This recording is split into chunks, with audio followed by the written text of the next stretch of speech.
ஆண்டவர் இயேசு கிறிஸ்துவில் என் பிரியமான சகோதர சகோதரிகளே, தொற்று நோய் நம்மை தொடர்ந்து அச்சுறுத்தி கொண்டிருக்கின்ற இந்த வேளையிலே நம் எல்லாரிடமும் கேட்கப்பட வேண்டிய ஒரு கேள்வி: ஆண்டவரை நீ நம்புகின்றாயா? அவருடைய வார்த்தையை நிஜமாகவே ஏற்றுக்கொண்டாயா? அவருக்காக நீ தாராளமாய் இருக்கின்றாயா? அவருக்காக நீ துன்புற தயாராயிருக்கின்றாயா? மற்றவர்களை மகிழ்ச்சிப்படுத்த துன்பங்களை நீ ஏற்றுக்கொள்ள முன்வருகின்றாயா?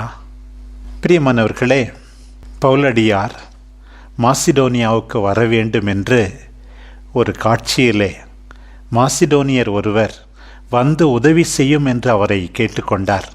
தூய ஆவியார் தான் உந்தி தள்ளுகிறார் என்று பவுலடியார் உணர்ந்து தம்மோடு சீலாவையும் திமோத்தேயுவையும் லூக்காவையும் அழைத்து கொண்டு மாசிடோனிய பகுதிக்கு, அதாவது இன்றைய கிரேக்க நாட்டுக்கு செல்கின்றார்.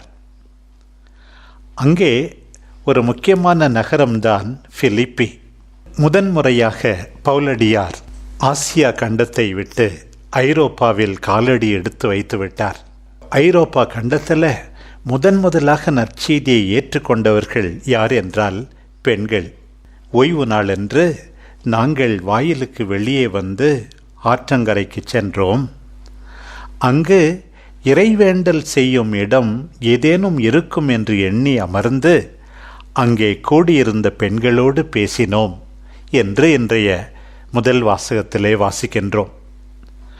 அத்தகைய பெண்களில் ஒருவர்தான் லிடியா. இவர் ஒரு வியாபாரி, செந்நிற ஆடைகளை விற்றவர், கடவுளை ஏற்கனவே வழிபட்டு வந்தவர். ஆண்டவர் அவர் உள்ளத்தை திறக்கின்றார். பவுல் பேசியதை ஏற்றுக்கொள்கின்றார். கடவுளை நம்பிய, ஆண்டவருடைய வார்த்தையை ஏற்றுக்கொண்ட அவருடைய தாராள குணத்தை பாருங்கள். நற்செய்தி பணியிலே அவர் எப்படி உடன் உழைப்பாளராக ஆகின்றார் என்று பாருங்கள். தன்னுடைய வீட்டை களமாக பயன்படுத்தி கொண்டு நற்செய்தி அறிவிக்க அவர்கள் எங்கு வேண்டுமானாலும் செல்லட்டும் என்று சொல்லி பவுலை மட்டுமல்ல, அவருடைய நண்பர்கள் சீலா, திமோத்தேயு, லூக்கா ஆகியோரையும் வற்புறுத்தி தன் வீட்டிலே தங்குமாறு கேட்டாராம். இறை வார்த்தையை வரவேற்றார், நற்செய்தியை ஏற்றுக்கொண்டார். இப்போது நற்செய்தி அறிவிப்பவர்களை ஏற்றுக்கொள்ள அவர் தயாராயிருக்கிறார். தன்னுடைய உடைமை, தன்னுடைய வீடு எல்லாம் நற்செய்தி பணிக்கு பயன்படுத்தப்பட வேண்டும் என்பதற்காக தம்முடைய வீட்டை களமாக வைத்து கொண்டு அவர்கள் நால்வரும் சென்று நற்செய்தி அறிவிக்க வேண்டும் என்று கேட்டுக்கொள்கிறார். என் வீட்டில் தங்குங்கள் என்று கெஞ்சி கேட்டு அவர்களை இணங்க வைத்தாராம். பிரியமானவர்களே, நற்செய்தி பணியிலே நீங்கள் ஈடுபடுகிறீர்களா? நற்செய்தி அறிவிப்பவர்களை எவ்வாறு வரவேற்கிறீர்கள்? என் சீடன் என்பதற்காக ஒரு கிண்ணம் தண்ணீர் கொடுத்தாலும் அவன் கைமாறு பெறாமல் போகான் என்று ஆண்டவர் சொல்லி இருக்கின்றாரே. லூக்கா நற்செய்தி 8ஆம் அதிகாரத்திலே வாசிக்கிறோமே, பெண் சீடர்களை பற்றி அவர்கள் தங்கள் உடைமைகளிலிருந்து ஆண்டவருக்கு பணிவிடை செய்ததாக. பல நேரங்களில் ஏனோ தானோ என்று சிலரை நாம் வரவேற்கிறோம். கெஞ்சி கேட்டு இணங்க வைத்து பணிவிடை புரிகின்ற லிடியா நம் எல்லாருக்கும் ஒரு சிறந்த பாடமாக இருக்கிறார். லிடியா போன்ற பிலிப்பிய மக்களை சந்தித்ததால், அவர்களுடைய அன்பை உணர்ந்ததால் பவுல் பின்னாளில் அவர்களுக்கு கடிதம் எழுதும்போது அவர்களை எப்படி புகழ்ந்து எழுதுகிறார் பாருங்கள். பிலிப்பியருக்கு எழுதிய திருமுகம் 1ஆம் அதிகாரம் 3 முதல் 8 வரையுள்ள இறைவசனங்கள்: உங்களை நினைவு கூறும் பொழுதெல்லாம் என் கடவுளுக்கு நன்றி கூறுகிறேன். உங்கள் அனைவருக்காகவும் எப்பொழுதும் மகிழ்ச்சியோடு மன்றாடி வருகிறேன். பாருங்கள், நம்முடைய அன்பை கண்டு, கனிவான உபசரிப்பை கண்டு, நம்மை நினைக்கும் போதெல்லாம் மற்றவர்கள் கடவுளுக்கு நன்றி கூறும் விதத்திலே நாம் வாழ வேண்டும். பவுலடியார் சொல்லுகிறார், உங்கள் அனைவருக்காகவும் எப்பொழுதும் மகிழ்ச்சியோடு மன்றாடி வருகிறேன். ஏனென்றால் நீங்கள் நற்செய்தி பணியில் என்னோடு பங்கேற்று வருகிறீர்கள். நீங்கள் என் இதயத்தில் இடம் பெற்று விட்டீர்கள். எல்லா காலத்திலும் நான் பெற்ற அருளில் உங்களுக்கும் பங்கு உண்டு. கிறிஸ்து இயேசு கொண்டிருந்த அதே பரிவுள்ளத்தோடு உங்கள் மீது எத்துணை ஏக்கமாயிருக்கிறேன் என்பதற்கு கடவுளே சாட்சி. எத்துணை அன்பு, அக்கறை, நன்றி. லிதியா மீதும் மற்ற பிலிப்பிய மக்கள் மீதும் அவரோடு ஒத்துழைத்த, அவருக்கு நல்லது செய்த, அவரை உபசரித்த, அவரை பாசத்தோடு பார்த்து கொண்ட, அவருடைய பணியிலே பங்கு பெற்ற இந்த பிலிப்பிய மக்களைப் போல, லிதியாவைப் போல நாமும் இருக்க வேண்டாமா?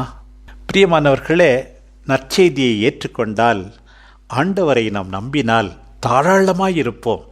நம்முடைய உடைமைகளை, நம்முடைய நேரத்தை, நம்முடைய திறமைகளை நற்செய்தி பணியிலே ஈடுபடுத்துவதற்காக, நற்செய்தி பணியாளர்களோடு உடன் சேர்ந்து உழைப்பதற்காக, அதைத்தான் இன்றைக்கு ஆண்டவர் நம்மிடம் கேட்கிறார்.